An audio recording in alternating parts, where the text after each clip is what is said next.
Hi, this is Reverend Ken Wilcox with the Center for Spiritual Living St. Augustine. Normally when I arrive at the building to give one of my talks, it's alive with people setting up for the service, choir practicing, people organizing the hospitality, and practitioners getting ready to do their treatment work. Today, not so much. We're all being asked to step up to life as this challenge confronts us. And we're doing our part. We're grateful that you're doing yours and supporting us through this challenge. Your support is vital. You can text a donation to us and mail a donation to us. Information is posted below on how to do either of those. You know, when you show up here on Sunday, I always ask you to do one simple thing, and that is to leave all your troubles, your would-haves, your could-haves, your should-haves, to leave all that stuff outside, and for the next 45 minutes or so, to open up an avenue of spirit possibilities. And what are spirit possibilities? Well, they're for more love, more healings, more blessings, more courage, and more compassion. All those things that make us feel alive. For this is what Spirit is doing through you and through me, showing up in the physical, recognizing itself through our love, our joy, and our laughter. So know you're in a good place today. Your time with us will be well spent, and you will leave this video feeling healed and blessed and prospered in some significant way. God bless. Welcome home.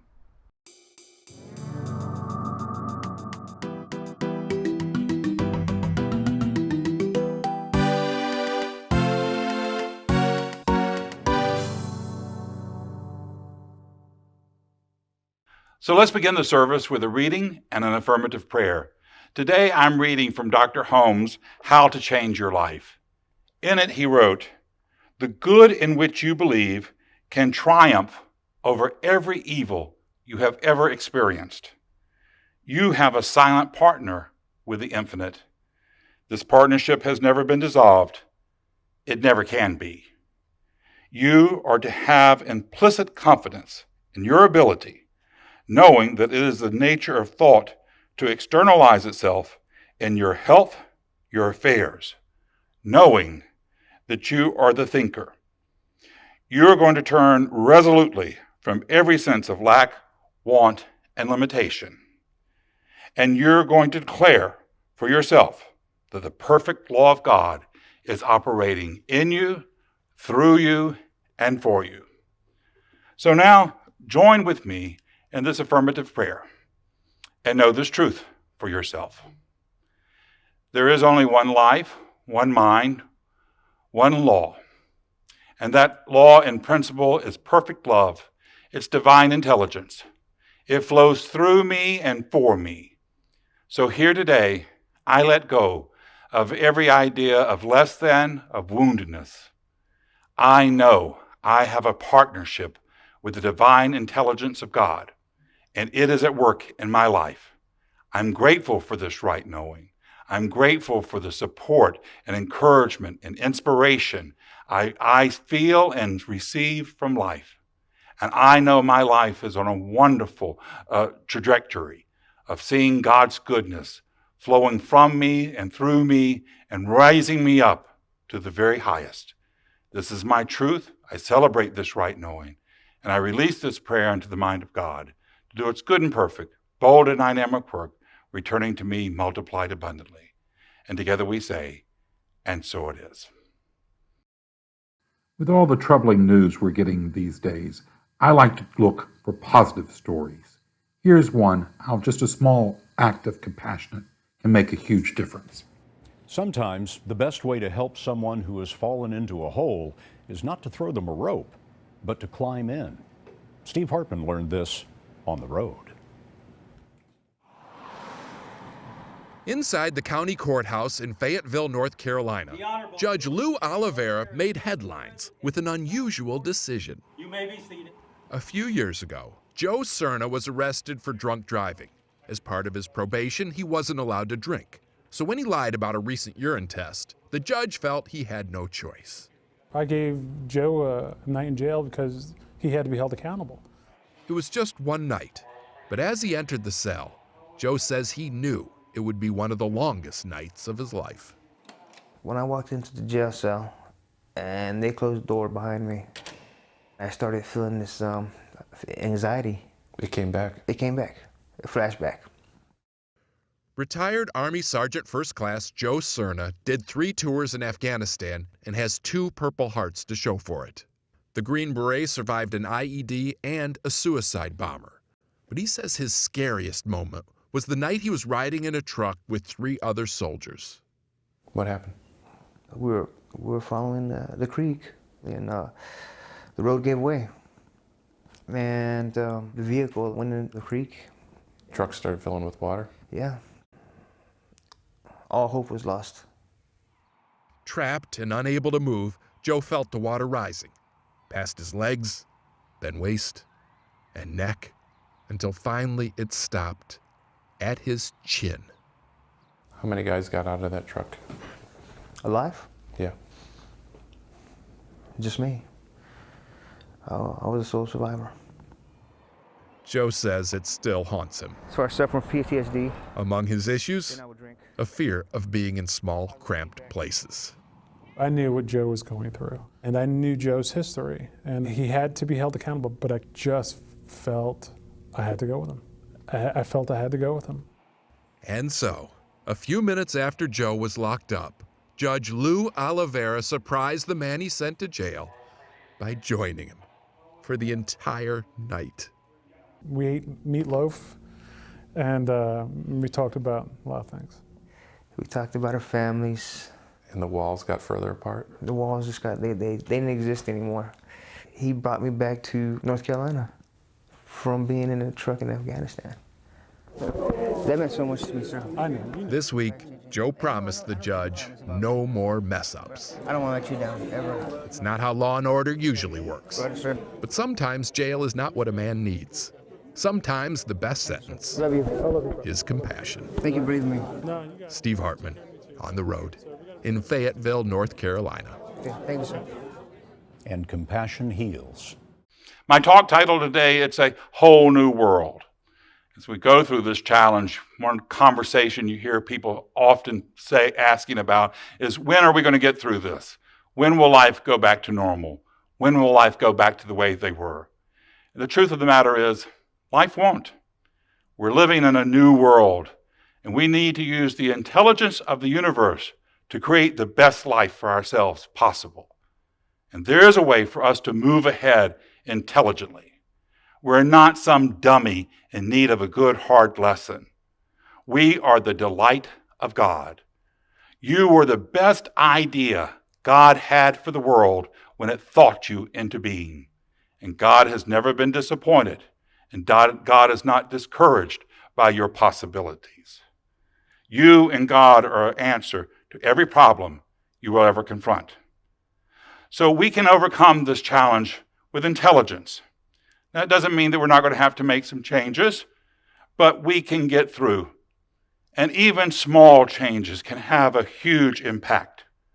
We don't have to shut down our lives. With changes, we can move out into the world in safety. Now, of course, for many, even small changes can be very infuriating. I was at the Home Depot the other day, and the gentleman that was in front of me was just furious that he had to wait in line before he was allowed to go into the store. And he was just complaining about this inconvenience. And of course, he wasn't doing his blood pressure any good, and he wasn't doing the blood pressure for people waiting in the line with him any good. And what good was it doing? We still were going to have to wait until the line.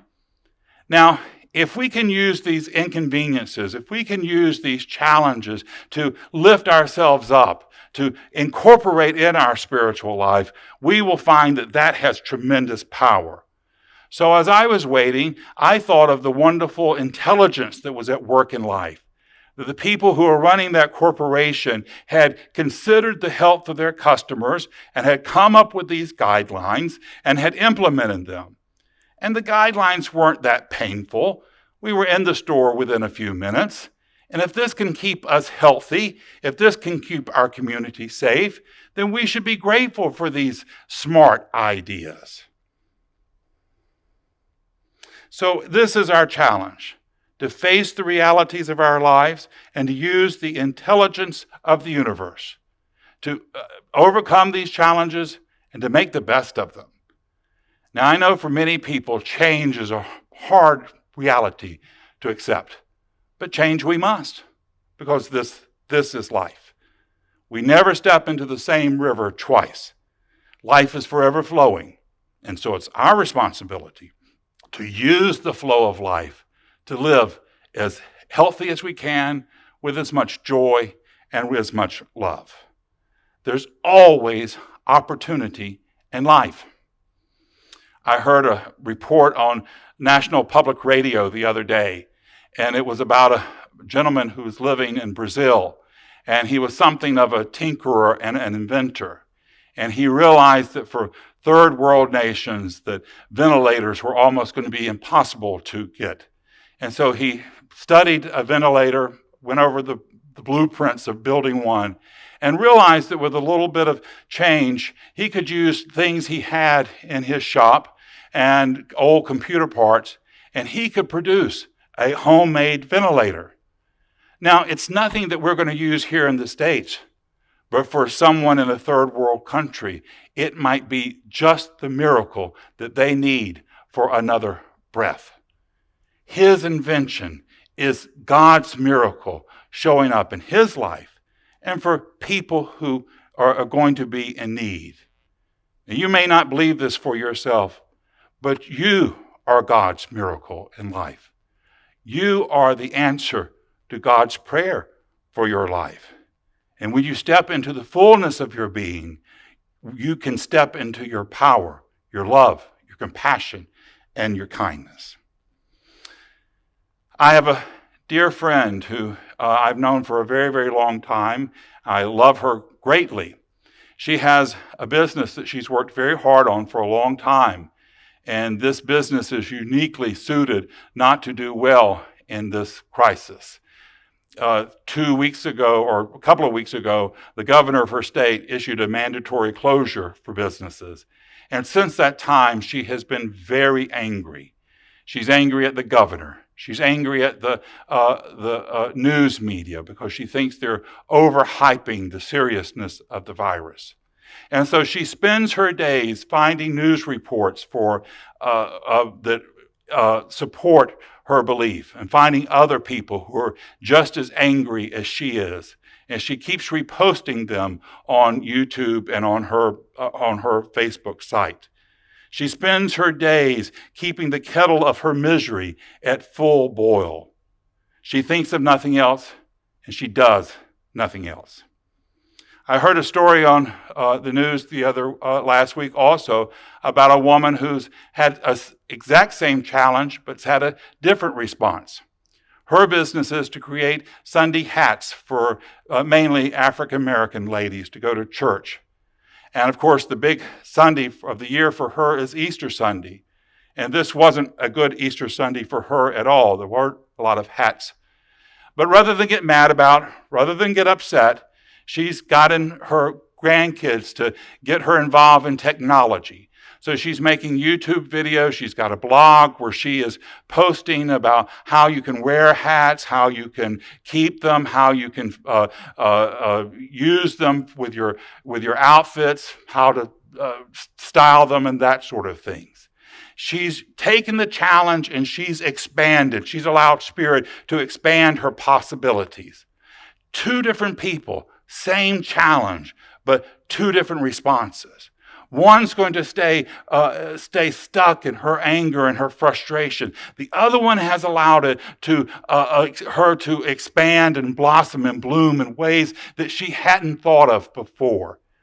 Now, if she will keep her eyes on her growth, on her greater possibilities, Spirit and life are going to respond. Now, it may not be the response she had in mind. She just thought she was going to have a small shop where she would sell hats. But now, getting out on the internet, she's really expanding her whole possibilities to the universe. So she might get a response of selling 1,000 hats. She might get Heidi Klum or Tim Gunn to contact her and want her to come on their next fashion show. Or who knows, she might have had a long-forgotten sweetheart that contacts her, and they might have a wonderful romance. But life and spirit will respond to her higher expectations. Now, my friend who's angry and is frustrated, life will respond to her as well. And it will create circumstances and situations for her that will keep her angry and frustrated. This is how life works, and we have to work with it. We can't get angry at it. We just have to use our intelligence and evolve with it. Dr. Holmes, the founder of our teaching, he says, we are born of eternal day. The glow of God's love will never set upon the glory of our souls. It's the coming of God into self-expression. You are the coming of God into self-expression by means of you. It's just how vital and needed and necessary you are, with all your strength and joy, and even with your broken places, those places you're proud of, and then those places you're not so proud of. God sees it all, and God knows it all, and is still more excited about your possibilities than your mistakes. So why don't we get excited about our God-given possibilities? Get some God possibilities in our lives and be able to see them, be able to name them, proclaim them, describe them, be able to see ourselves in those God possibilities, to make them big and wonderful. And when you see any signs of them coming about, to rejoice in them, to see them as miracles and proclaim them. And then look for miracles in others through our love, for those that we love, those we like, and those we don't even really like that much. If you can't say a prayer of blessings for both Nancy Pelosi and Donald Trump, then you're not ready for a blessing in your life. You don't have the vibration for it. Now, if you can't bless them, then at least try not to think about them. Dr. Holmes wrote, "There's no power in the universe which wishes evil to anyone. Life is good. God is good. So we should accept it and begin to live." And our main purpose here in life is for us to experience the wonderful partnership with Spirit, bringing about our good, bringing about our love and our joy, to know that we are in this relationship with Spirit. Dr. Holmes says we don't need to go prepare to meet God. We're meeting God every day. We're meeting God in every hour. We see it in the glory of the rising sun and the beauty of the blooming flower and the flowing stream. We see God in our friendships and the love and the silence of our souls. We see Spirit in our real selves, not the nonsense that the world tells us about ourselves, not even some of the nonsense we accept for ourselves. We see God in the essence of ourselves, that part of ourselves which is ageless, birthless, deathless, changeless. For this is God in us, flowing for us and flowing through us. And it's calling us on to a greater knowing for ourselves. For this is the trumpet of life that has sounded to tell us that we are on the move. Now is the time, and we're up for this challenge. We're up for this whole new world. This is the truth in your life today. It's the truth in mine, and so it is. It's always nice to close out our service with some amazing music. Here's my friend Daniel Namond.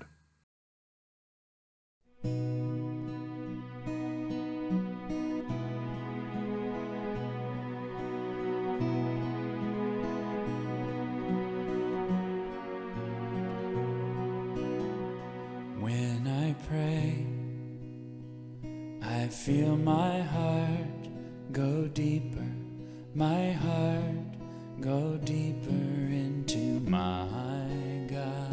When I pray,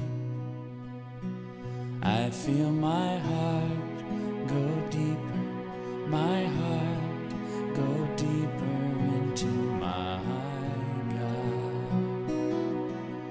Right here, right now, right where I am, I pray. Right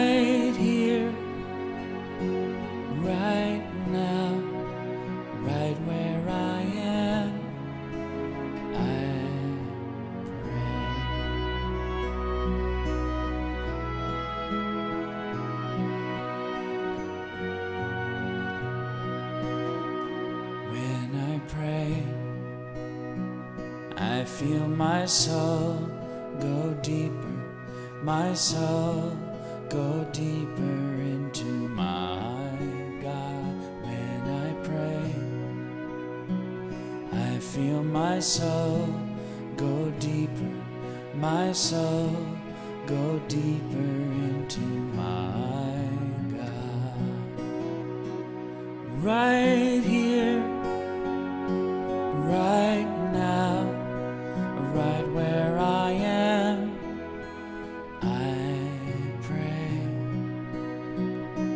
Right here, right now, right where I am, I pray.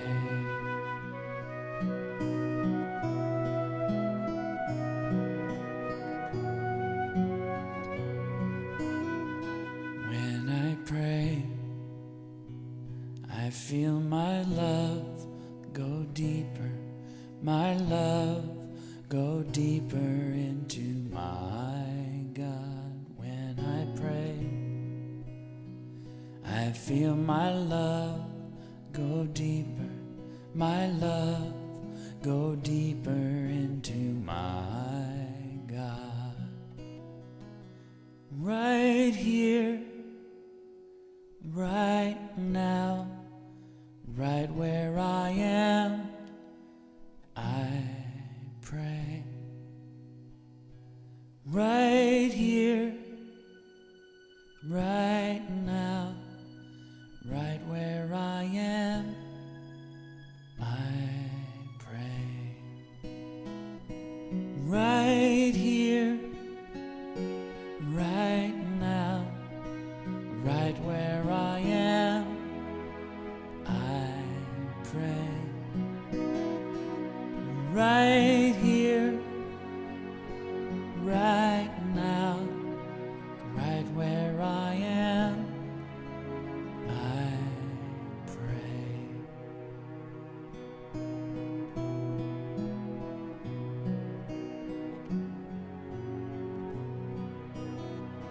When I pray,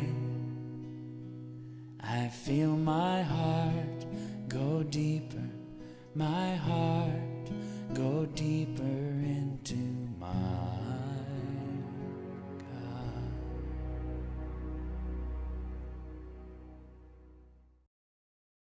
So to close our service today, let's do a closing affirmative prayer.